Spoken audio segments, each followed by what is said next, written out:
Good morning बच्चों। आज मैं आप लोगों को इसमें क्या बताने वाला हूँ, कैपिटल जी और स्मॉल जी के बारे में बताने वाला हूँ। ठीक है, पिछला क्लास हम लोग ग्रेविटेशनल फोर्स के बारे में पढ़ चुके थे कि दो मासेस के बीच लगने वाले अट्रैक्शन फोर्स को ग्रेविटेशनल फोर्स कहा जाता है। और ग्रेविटेशनल फोर्स का जो फॉर्मूला हमारा निकल के आया था वो आया था F बराबर capital G m1 m2 by R square. और वहां पर हम लोग ये पढ़े थे कि कैपिटल जी को क्या बोलते हैं, ग्रेविटेशनल कांस्टेंट कहते हैं। क्या कहते हैं बोलो, ग्रेविटेशनल कांस्टेंट कहते हैं। और इसमें साथ साथ एक चीज और हम लोग पढ़ चुके थे, स्मॉल जी को, जिसको हम लोग बोलते हैं acceleration due to gravity.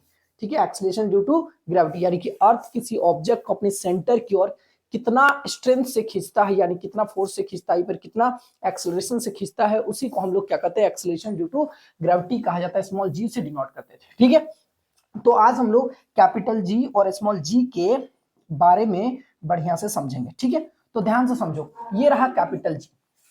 Capital G को क्या बोलते हैं, सबको पता ही है। कैपिटल जी अभी बताए थे, फिर भी हम फिर एक बार और बता दे रहे हैं। कैपिटल जी को क्या बोलते हैं, capital G called gravitational constant. इसको क्या बोलते हैं, ग्रेविटेशनल कांस्टेंट कहते हैं। Same everywhere in universe. ठीक है, जिसका वैल्यू होता है 6.67 इंटू 10⁻⁻11 न्यूटन मीटर स्क्वायर पर केजी स्क्वायर होता है। सिंबल क्या है, कैपिटल जी है। इसको कैपिटल जी से डिनोट करते हैं। स्मॉल जी को क्या बोलते हैं, acceleration due to gravity. Acceleration due to gravity, जैसे ये हमारा अर्थ है, मतलब heavy mass of the body. Earth हमारा क्या, heavy mass of the body है। तो ये जो हमारा अर्थ होता है, किसी भी ऑब्जेक्ट को अपने सेंटर की ओर, किसी भी ऑब्जेक्ट को सेंटर की ओर कितना से खींचता है, तो स्मॉल जी एक्सेलरेशन से क्या करता है, वो लोग खींचता है, जिसका वैल्यू हम लोग कैलकुलेट कर रखा है 9.8 मीटर पर सेकेंड स्क्वायर। ठीक है ना, 9.8 मीटर पर सेकेंड स्क्वायर। क्या ये दिख रहा है, नहीं दिख रहा है, एक मिनट। 9.8 मीटर पर सेकेंड स्क्वायर। बात समझ में आ गया। तो कैपिटल जी क्या है, कैपिटल जी को ग्रेविटेशनल कांस्टेंट कहते हैं। स्मॉल जी को क्या कहते हैं, एक्सेलरेशन ड्यू टू ग्रेविटी कहते हैं। बात समझ में आ गया। Changes from place to place on earth, तो अर्थ के अलग अलग जगह पर जो स्मॉल जी का वैल्यू अलग अलग होता है, लेकिन कैपिटल जी का वैल्यू पूरी यूनिवर्स में क्या रहता है, कांस्टेंट होता है। मतलब जी का वैल्यू बदलता नहीं है, जिसका वैल्यू होता है 6.67 इंटू 10⁻⁻11 न्यूटन मीटर स्क्वायर पर केजी स्क्वायर होता है। ठीक है, इसको क्या बोलते हैं बच्चा, इसको बोलते हैं ग्रेविटेशनल कांस्टेंट। और इसको क्या बोलते हैं, acceleration due to gravity. Small जी का वैल्यू बदलता है। ठीक है, इसके बाद देखो, appears in Newton's law of gravitational, appears in Newton's law of gravitation depends on universal property। ये जो है यूनिवर्सल यानी कि ब्रह्मांडीय नियम के अनुसार जो है ये चेंज हो सकता है। बट हर जगह हम लोग ये मान के चले कि पूरे यूनिवर्स में जो है कैपिटल जी का वैल्यू क्या होता है, वो लोग कांस्टेंट होता है। इसका यूनिट इतना होता है, न्यूटन मीटर स्क्वायर पर केजी स्क्वायर। अब यहाँ देखो, appears in motion, क्या लिखा है, appears in motion of falling body। तो जब कोई बॉडी किसी हैवी ऑब्जेक्ट की ओर, यानी कि जैसे हमारा अर्थ है तो हैवी ऑब्जेक्ट है, तो हैवी ऑब्जेक्ट की ओर गिर रहा है, तो ये यहाँ पर काम करता है। appears in कहाँ वर्क करता है, ये कहाँ appear होता है, appears in motion of falling body। जब कोई, ठीक है, जब कोई small mass of the body falling towards the centre of heavy mass of the body, then work small g, तो वहां स्मॉल जी वर्क करता है। बात समझ में आ गया। डिपेंड्स ऑन अर्थ मास और रेडियस, ये जो है अर्थ के मास पर और रेडियस पर डिपेंड करता है। कहने का मतलब है कि अब ग्रेविटी की जब भी बातें होती है, स्मॉल जी की बातें होती है, तो जरूरी नहीं कि सिर्फ अर्थ की ही बातें हो। हम लोग अर्थ पर रहते हैं, इसलिए ज्यादातर हम लोग क्या मान के चलते हैं कि अर्थ की ओर अगर कोई ऑब्जेक्ट गिर रहा हो, उसको हम लोग एक्सेलरेशन ड्यू टू ग्रेविटी कहते हैं। सबका अपना अपना एक्सेलरेशन ड्यू टू ग्रेविटी होता है। जैसे मून का भी अपना एक्सेलरेशन ड्यू टू ग्रेविटी होता है, पढ़े होंगे, 1.6 metre per second square. Mercury का भी होता है 3.7 मीटर पर सेकंड स्क्वायर। उसी तरह जुपिटर का सबसे ज्यादा होता है 24.7 मीटर पर सेकंड स्क्वायर। समझ में आ गया। मतलब अगर कोई हैवी ऑब्जेक्ट है, तो किसी भी स्मॉल ऑब्जेक्ट को अपनी ओर जिस एक्सेलरेशन से खींचता है, उसी एक्सेलरेशन को क्या कहते हैं, एक्सेलरेशन ड्यू टू ग्रेविटी कहते हैं। बातें हम लोग अर्थ की कर रहे हैं, इसलिए यहाँ पे लिखा हुआ depends on earth mass and radius. तो हम लोग अर्थ पे रहते हैं, इसलिए हम लोग बोलेंगे कि स्मॉल जी जो है अर्थ के मास पर और रेडियस पर डिपेंड करेगा। मेजर किस में करेंगे, मीटर पर सेकंड स्क्वायर से क्या करेंगे, मेजर करेंगे। Constant for all measures and distance,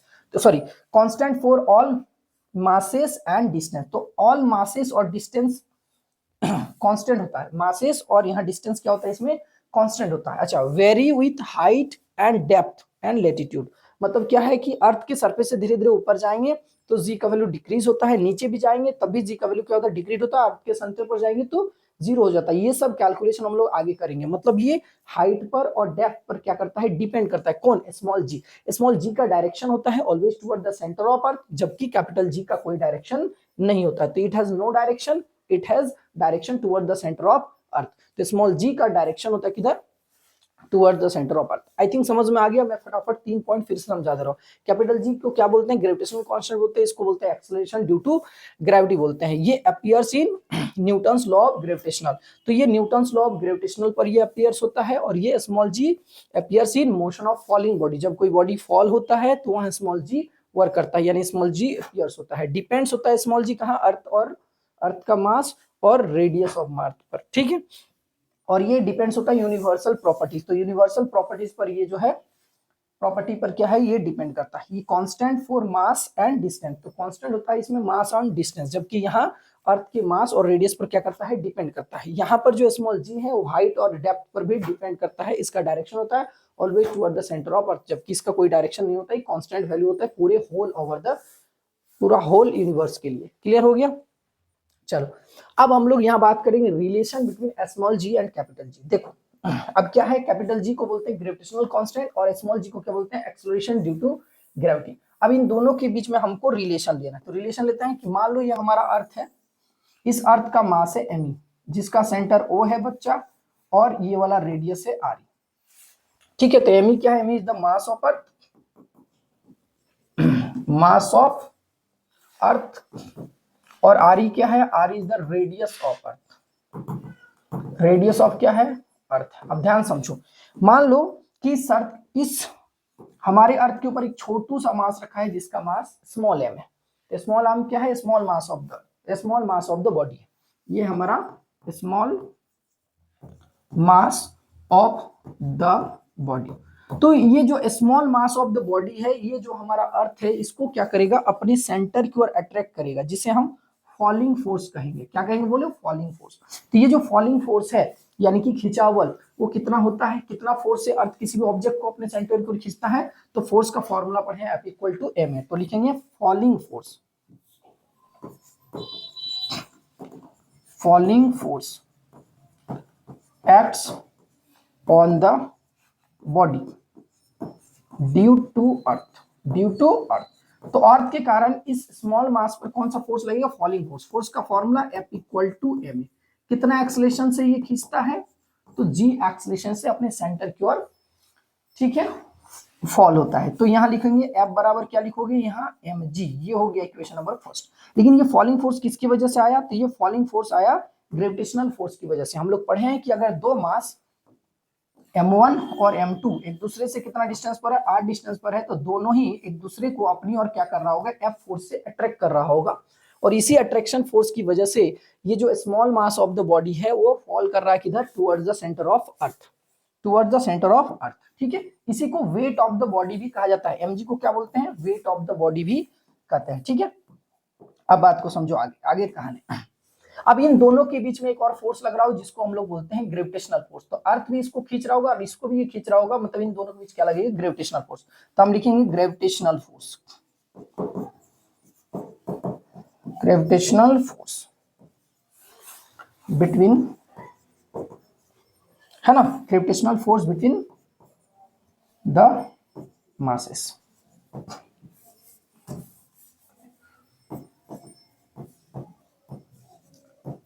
ठीक है, तो gravitational force between two masses, दो मासेस के बीच में ग्रेविटेशनल फोर्स कितना होता है, तो F बराबर होता है capital G m1 m2 by r square, ठीक है। अब हम अर्थ और इस मास के बीच के ग्रेविटेशनल फोर्स निकाल लेते हैं। तो अर्थ का मास यहाँ कैपिटल G, तो कैपिटल G रहेगा। अर्थ का मास कितना है बाबू, m, तो यहाँ m लिखोगे।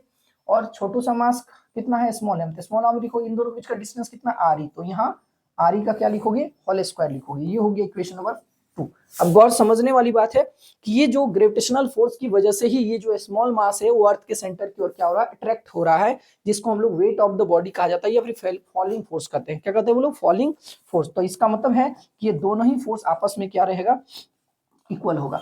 तो यानी कि हम लोग लिखेंगे अगला स्टेप में इक्वेशन फर्स्ट बराबर इक्वेशन 2। इक्वेशन 1 और 2 को क्या करने पर, इक्वल करने पर। जैसे इक्वल करेंगे तो क्या हो जाएगा, इधर लिखा आएगा mg बराबर capital G capital M small m by r का होल स्क्वायर। यहाँ से स्मॉल m खत्म हो जाएगा और acceleration due to gravity of earth निकल के आएगा स्मॉल g बराबर capital G m e by r का होल स्क्वायर। ठीक है। अगर सारे वैल्यू, ये आ गया फॉर्मूला स्मॉल जी और कैपिटल जी के बीच में रिलेशन। अगर मैं सारी वैल्यू यहाँ पर पुट कर दूं मास ऑफ अर्थ और रेडियस ऑफ अर्थ, तो मास ऑफ अर्थ कितना पढ़े हैं 1, मास ऑफ अर्थ कितना पढ़े हैं 6 इंटू 10⁻24 kg, और रेडियस ऑफ अर्थ कितना पढ़े हैं 1.6 इंटू 10⁻6 मीटर, और किलोमीटर में अगर बात करें तो इसी को लिखते हैं 6400 किलोमीटर। याद रख लेना, तो अर्थ का जो रेडियस होता है 6400 किलोमीटर होता है, और मीटर में तो 1.6 इंटू 10⁻6 मीटर होता है। क्लियर है। इन सारे वैल्यू को जब पुट करेंगे, अच्छा कैपिटल जी का वैल्यू भी पता है इस टाइम, तो क्या लिखोगे 6.67 इंटू 10⁻11 न्यूटन मीटर स्क्वायर पर केजी स्क्वायर। अब जब सारे वैल्यू को यहाँ पुट कर देंगे तो स्मॉल जी का वैल्यू कैलकुलेट हो जाएगा। कैपिटल जी यहाँ लिखोगे, मास ऑफ अर्थ कितना रखोगे तो 6.67 इंटू 10, सॉरी सारे वैल्यू को पुट करता है, तो यहाँ लिखोगे 6.67 इंटू 10⁻11, ठीक है।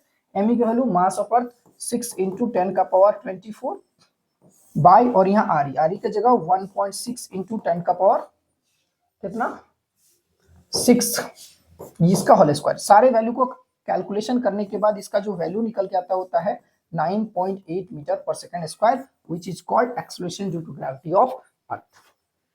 क्या बात समझ में आ गया। लेकिन मैंने जब आप लोग को इसका स्टोरी है ना, हिस्टोरिकल बैकग्राउंड में आप लोगों को जब समझाया था, तो मैंने बताया था कि इस फॉर्मूला से हम लोग स्मॉल जी कैलकुलेट नहीं किए थे। आज की डेट में किताबें ये सब लिखा रहता है, बट इस फॉर्मूला की मदद से हम लोग मास ऑफ अर्थ निकाले थे।